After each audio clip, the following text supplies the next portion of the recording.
Microsoft is laying off 4,800 employees today. More than 30% of the job losses are at Xbox. The significant gaming cuts affect nearly every part of Xbox and also involve 4 game studios being spun off. Today's layoffs have been described as an Xbox reset moment. Will impact 1,600 employees, according to internal memo from CEO Asha Sharma. I do want to pull up that. I want to pull up that memo to read here in just a second. But I was just like, what the fuck, man? That was not what I was planning to see coming out of a meeting. Like, we knew it was going to be bad, but this is beyond bad, though. So it gets worse. The cuts will not end today, though. Microsoft is planning to eliminate a total of around 20% of Xbox by the end of the financial year in July 2027. Jeez. So if you're hearing that, why on earth would you ever want to work for Xbox? That's just what that I'm going to start there. Why the fuck would you go work for them right now? Yeah, I don't know, man. This whole thing is just so. So the initial announcement of the 4 studios in a vacuum made sense. Okay. So first of all, Double Fine and Compulsion are going back to indie status. Tim Schafer is going to fully control Double Fine. Guillaume Profst is going to completely own Compulsion Games. That's where the fascination for me kind of stops because, hey, cool, you guys are going to be able to go indie. I'm actually really surprised Compulsion is going indie and wasn't sold.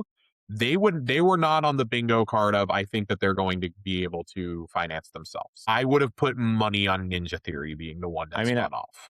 I know that. I wonder if South of Midnight sold well enough on the other consoles when it came did out. Not. Spoiler alert. I mean, I know it sold okay on Switch too, but I don't know what those numbers are. It was in the top, that, you know how on the eShop they have like the top 20 digital downloads or whatever. Mm-hmm. It was up there for quite a while, but also, what else was coming out at those couple weeks? So. With these, I was a little baffled, but at the same time, okay, those are the 2 studios that do not currently have announced games coming out. Ninja Theory, of these 4, as much as I love Double Fine, Ninja Theory is like the real story here. Ninja Theory is going to find a buyer and an investor. They supposedly have been sold. Mm-hmm. There have been agreements reached with the new buyers that have not been announced. Those are going to be announced later this summer. Dude, I swear I think Undead Labs is Embracer. But that Microsoft is still going to see Senua and State of Decay 3 to completion. The Senua one makes sense. Like Ninja Theory, we all kind of knew when those first closures happened with Tango, for example. When the Tango stuff happened, that was right around the time Hellblade 2 was releasing. Hellblade 2 comes out, is super mid, and everyone immediately went, fuck, is this studio screwed? Yeah.